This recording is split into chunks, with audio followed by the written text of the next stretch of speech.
Menggunakan nasab tapi untuk memprovokasi umat, mempolitisasi massa. Yang penting diiming-imingi barokah dan ditakut-takuti umat ini dengan kualat. Pokoknya kalau nggak nurut kualat lain sebagainya, suruh demo ngikut demo, dididik jadi blow on ikut jadi blow on, memberontak ikut memberontak, melawan kebijakan yang tidak melanggar aturan syariat ikut melawan. Ada pemerintah yang sah. Nah, ini hal-hal yang aneh. Ajaran siapa itu kalau memang mengaku keturunan Rasulullah? Coba buka kitab-kitab hadisnya. Jangan umat ini jadi di monopoli, digerakkan untuk memberontak, jangan. Ajaran siapa? Coba kalau mau mikir jadi orang muslim tuh mikir, akal sehatnya digunakan. Jangan kayak zombie. Arti zombie hidup tapi ya otaknya nggak berfungsi, dikendalikan oleh nafsu, gitu kan? Zombie itu kan nafsunya yang besar. Walaupun kemampuannya kadang kecil, langkahnya juga pendek, zombie itu kan gitu. Orang mau bisa berlari kan dia masih gitu.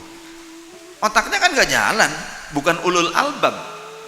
Kalau bahasa Quran, orang yang punya akal sehat itu namanya ulul albab. Wa ma yadzakkaru illa ulul albab. Tidak ada yang bisa mengambil pelajaran kecuali orang yang punya akal sehat.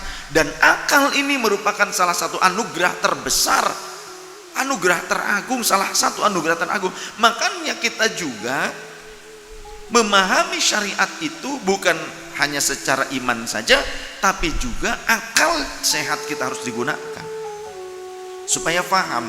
Nah, kalau sekarang kita nggak mau pakai akal sehat, menerima dalil, kita bagaimana bisa paham atau enggaknya? Memahami itu dengan apa? Coba. So, kalau ngajinya bener ngelotok pasti paham lah. Dan kalau itu pun kalau punya akal sehat. Kalau nggak punya akal sehat ya boro-boro mau ngaji ngelotok, yang ada pusing. Orang kalau ngajinya ngelotok itu pasti punya akal sehat.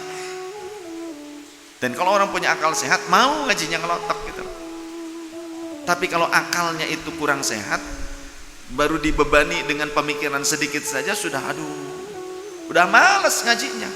Harus hafalan ini, harus hafalan itu ya, penjabaran tentang muqaranah, tentang perbandingan, tentang kajian secara komprehensif. Pusing orang kalau nggak punya akal sehat, pusing ngaji komprehensif. Ilmu nasikh mansukh, mansukhul ayah bil ayah, mansukhul ayah bis sunnah, mansukh sunnah bil ayah, mansukhul sunnah bis sunnah. Orang ngerti, bingung. Ilmu nahwunya, sorobnya gimana, tata letak harokat yang benar bagaimana. Nggak asal Arab-Araban, ada aturan. Makanya dulu Syekh Ahmad Khatib diangkat jadi khatib itu karena apa? Karena membenahi bacaan imam Masjidil Haramnya asli Arab. Ya, setelah itu beliau kemudian dikaji, bahkan oleh gurunya dijadikan ini, dia adalah afsahu minal arabi, kata gurunya tuh, dia lebih fasih dibandingkan orang Arab sendiri katanya. Diuji, langsung diujikan, ternyata benar fasih, maka beliau jadi khatib, jadi imam besar, jadi guru ngaji di Masjidil Haram, Syekh Ahmad Khatib tuh gitu ya. Ada Syekh Ahmad Khatib Al-Minkabawi, Minangkabau. Ada Syekh Ahmad Khatib bin Abdul Ghaffar Syambas. Jadi satu Kalimantan, satu Sumatera Barat, Minangkabau. Dua-duanya Indonesia. Syekh Nawawi Al-Bantani. Dulu orang Indonesia tuh zamannya dulu makan zaman ilmu. Zaman itu pencetak ulama kebanyakan, dan itu kebanyakan dari Indonesia. Banyak orang Indonesia maksudnya yang jadi ulama masyhur, ulama besar. Said Ahmad Zakaria, eyang saya. Di antara yang pernah berguru kepada beliau, ayah dari Kiai Haji Mustafa Bisri, ayah Gusmus, Kiai Bisri Samsuri, itu pernah ngaji waktu di Mekah ke eyang saya. Ya. Banyak tuh ya. Kemudian Mama Abdul Haq Hamidi yang umur 115 tahun tuh guru kita, yaitu muridnya Mbah Hashim Ash'ari, muridnya Habib Hashim bin Yahya, muridnya Syekh Mukhtar At-Tarid. Nah, Syekh Mukhtar At-Tarid orang Bogor. Syekh Mukhtar At-Tarid itu juga pengajar di Masjidil Haram, ulama besar, pengarang kitab.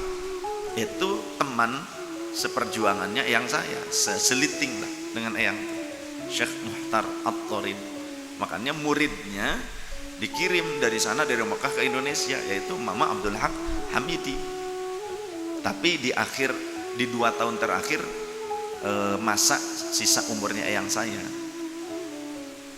artinya murid-murid terakhir lah gitu, seperti itu Bagus Muhammad Bahrum, Abah Uung, litingan terakhir gitu, muridnya eyang. Terus pamannya Mamat Tarmasi, Termas, itu jadi ulama di sana juga, jadi ulama besar, pengajar. Jadi jangan sepelekan ulama-ulama Indonesia. Nah, ulama Indonesia pada pulang ke Indonesia itu pada pasca kudeta.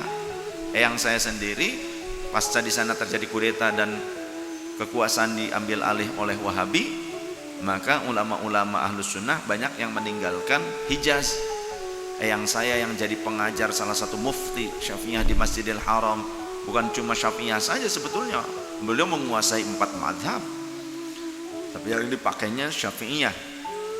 Karena dulu Syafi'iyah di Makkah Madinah tuh banyak, jadi sholat itu sampai 4 gelombang. Kalau dulu sebelum masa kudeta sholat tuh 4 gelombang. Syafi'iyah dulu karena terbanyak, madhab terbanyak Syafi'iyah pengikutnya. Kemudian Maliki karena madhab yang ada di wilayah Hijaz, terutama di Madinah, itu madhab besarnya itu. Tapi Syafi'i juga banyak. Setelah Maliki gantian yang Hanafi, setelah Hanafi baru yang Hambali. Setelah kudeta saja dipegang Wahabi, baru disaklek satukan gitu. Dan harus gayanya gaya mereka.